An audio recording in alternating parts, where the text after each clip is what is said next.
সন্তান ঘরে আনতে গেলে আগে নিজেদেরকে ভক্ত হওয়া লাগে। এখনকার তো স্বামী যদি বলে একটু বৈষ্ণব সেবা দেব, কি গো একটু শোনো, ওইসব রান্না বান্না আমি করতে করতে পারবো না, অত লোকের যদি দিতেই হয় লোক ডেকে নিয়ে আস, আমি পারবো না কিছু।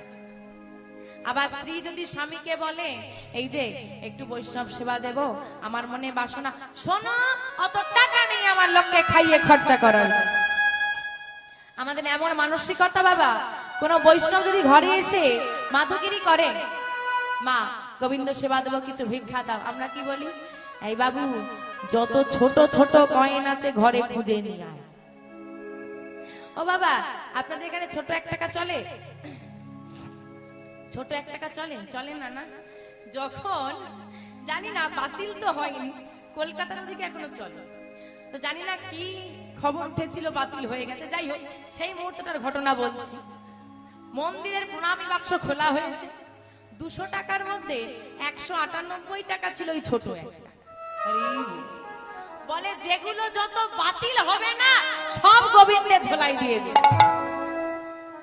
বাবু পুজো হবে, ছোট গামছাটা কিনে নিয়ে আসে, থোড়ি না গোবিন্দ নেবে, থোড়ি না সে ব্যবহার করবে।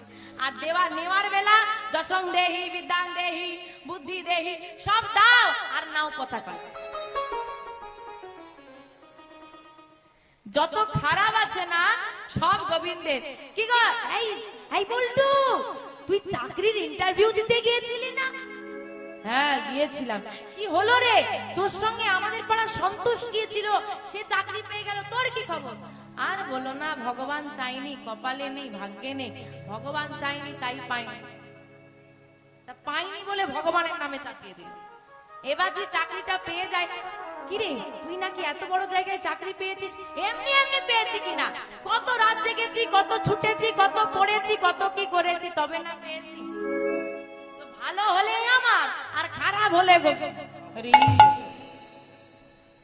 এই হচ্ছে মানুষ। আমার মাগো, সন্তানটা ভালো পেতে হলে, ফসলটা ভালো পেতে হলে আগে মাটিটাকে ভালো হতে হবে।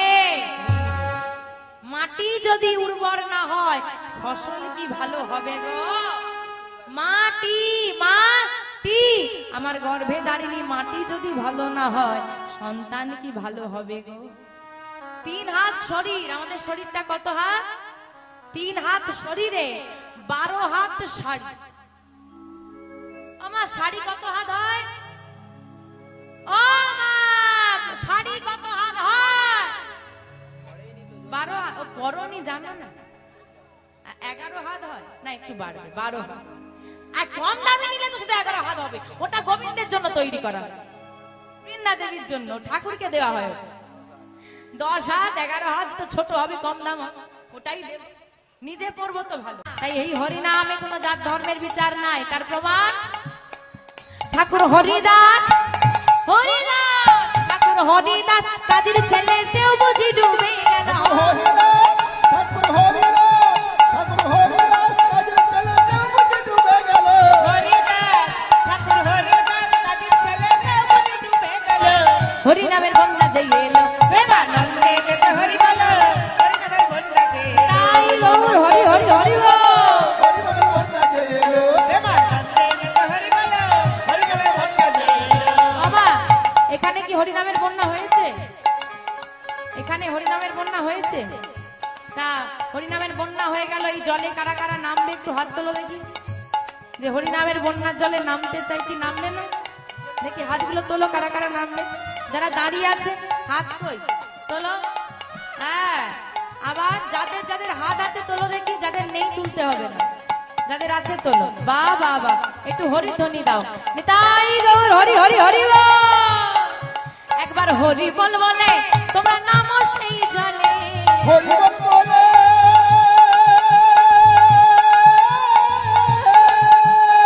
নিতাই গৌর শ্রীনাথ নামে হরি হরি বল। তোমরা নামো সেই জলে। একবার হরি বল বলে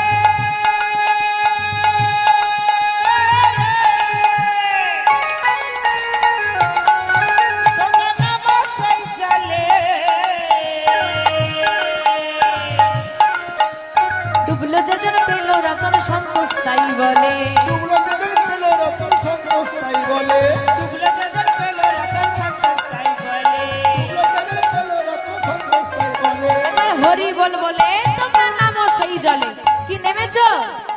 হরি নামের জলে নেমেছো? ডুবেছো? আচ্ছা ডুবেওছো। রতন পেয়েছো? রতন পাইনি। কেন? কারণ আমরা বাবা হরি নাম করি, সারাদিন হরি হরি, রাতের বেলায় চুরি করি। এই হচ্ছে হরি নামের দশা। লোক দেখলেই হরি হরি বলবো, আর ঘরের ভেতর ঢুকে গেলেই আর কিছু নেই। এরম ভাবে কি আর হরি নামে জলে নামলে গো গোবিন্দ পাওয়া যায় গো? গৌর চরণ রতন পাওয়া যায়? শুধু হরি নামে ডুবলে হবে না, আমরা ডুবে হাবু ডুবু খাই, আর ডুবুরি ডুবে রতন তোলে। কেন না? তারা ডোবার মতো করে ডোবে, আমরা সেটা পারি না। তাই শুধু এই হরি নামের জলে ডুবলে হবে না, কি করতে হবে জানো? ডোবার মতো, ডোবার মতো, ডোবার মতো ডুবলে বুঝি সে রতন পেল। ডোবার মতো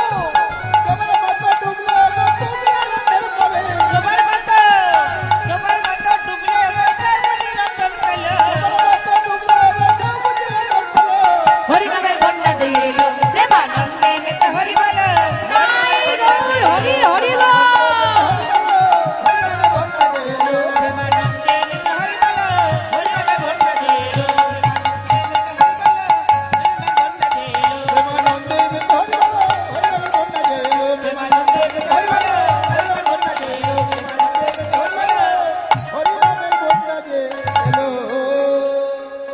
আমা নাম গাইছে আর বনমাঝে খেলা করছে। এদিকে হারাই পণ্ডিতের ঘরে একজন অচেনা বৈষ্ণব এসে ডাক দিচ্ছে, পণ্ডিত, পণ্ডিত, পণ্ডিত, পণ্ডিত, বাড়িতে আছো? বেরিয়ে এসেছে হারাই পণ্ডিত। কে ডাকছেন আমায়?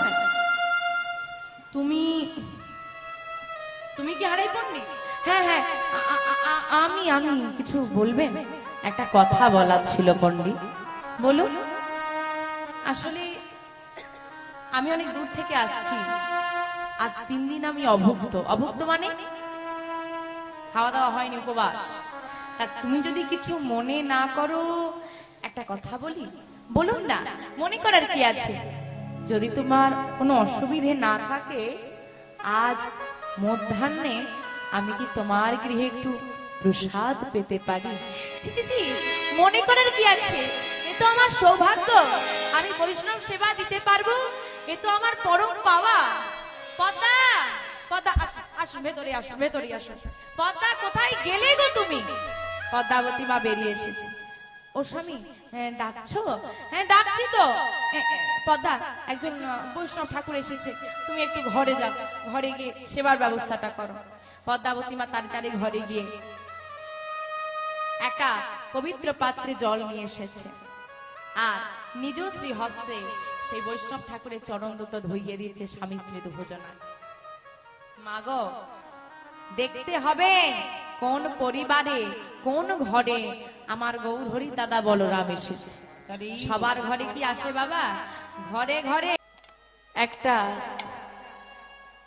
বাবার জীবনে যে কি গুরুত্ব। একটা বাবা যত দরিদ্র হোক, যত দরিদ্র,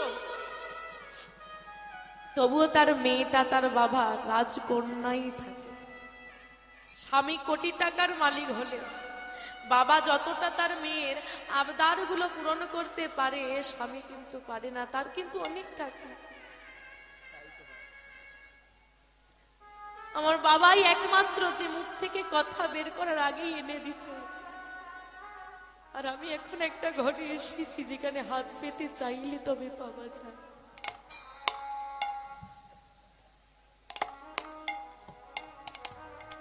একজন বাবা সারা জীবন পরিশ্রম করে, যাদের মেয়ে আছে, বাবা আমি জানি না আপনাদের কার মেয়ে আছে, এখানে হয়তো অনেক বাবারা বসে আছে। যখন মেয়েটাকে বিদায় দেয়, একটা বাবা তার মেয়েকে বলছে, ছোট্ট মেয়েটাকে বলছে, বাবা তাদের বাড়ির উঠোনের সামনে একটা গাছ হয়ে গেছে, ছোট চারা গাছ হয়েছে। বাবা মেয়েটাকে বলছে, মা শোন, কি হয়েছে বাবা? এই গাছটাকে তুলে নিয়ে গিয়ে বাগানে লাগিয়ে দিত। ও বাবা, এই দেখো ঘরের সামনে গাছটা বেশ ভালো লাগছে না, থাক না। না মা, বড় হয়ে গেলে ঘরের সামনে সমস্যা করবে না, যাও গিয়ে বাগান। ও বাবা, বড় হয়ে গেলে তুলে নিয়ে চলে যাবে, বড় হয়ে গেলে তুলে নিয়ে গেলে হবে? বলে, ওরে মা, বড় হয়ে গেলে এই শিকড়টা যে মাটিটাকে আঁকড়ে ধরবে, তখন তুলতে পারবো না। আর যদি জোর করে তুলে ফেলি, অন্য জায়গায় নিয়ে গিয়ে লাগাই, এটা আর কি হবে না, বাঁচবে না। মেয়েটা বলছে, ঠিক বলেছ বাবা, ঠিক বলেছ। এ যখন মাটিকে আঁকড়ে ধরবে, এখন কম আঁকড়ানো আছে, তুললে অন্য জায়গায় লাগিয়ে নিয়ে গিয়ে লাগালে বেঁচে যাবে। কিন্তু যখন বেশি করে আঁকড়ে ধরবে, তখন যদি তুলে নিয়ে গিয়ে লাগানো, সে তো বাঁচবে না। ও বাবা, একটা মেয়ে তার মাটির পরিবারকে, পিতা মাতাকে ওই মাটির মতো করে আঁকড়ে ধরে বাঁচতে শেখে। তাহলে ভাবো বাবা, যদি এই গাছটাকে জোর করে তুলে নিয়ে গিয়ে অন্য জায়গায় লাগালে না বাঁচে, তাহলে একটা মেয়েকে তার পরিবার থেকে ছিন্ন করে নিয়ে গিয়ে এই মাটির পরিবার থেকে তার শিকড়টাকে তুলে নিয়ে গিয়ে অন্য কোথাও লাগিয়ে দিলে সে বাঁচবে। তাই গৌর হরি হরি হরি হরি হরি। মেয়েটার কথা শুনে বাবার চোখে জল এসেছে, আর বাবা বলছে, মা, এই জন্যই তো নারী কি মা বলা হয়। একটা নারী জগতের জন্য, সন্তানের জন্য, পরিবারের জন্য যতটা ত্যাগ করে না, কেউ করতে পারে না। এখনকার যুগের ভালোবাসা, সবাই বলে তোমার জন্য জীবন দিয়ে দেবো, কি বলে না? আদেও দেয়? মর, বাঁচলে আমি তো, যদি মরে যাস তুই ভগবান মর। কিন্তু মেয়েটা যদি বলে আমি তোমার জন্য জীবন দিয়ে দিতে পারবো, কি কথাটা মানা যাবে? হ্যাঁ কি না? মেয়েটা জীবন দেয়? দেয় না। তোমার জন্য জীবনটা বাজি রেখেছিল যখন তোমাকে বাবা ডাক শোনাতে যায়। মেয়েটা বলে প্রযোজ্য হবে, কারণ তোমাকে বাবা করতে গিয়ে, পিতার সুখ দিতে গিয়ে ওই মেয়েটা যে জীবন বাজি রেখেছিল।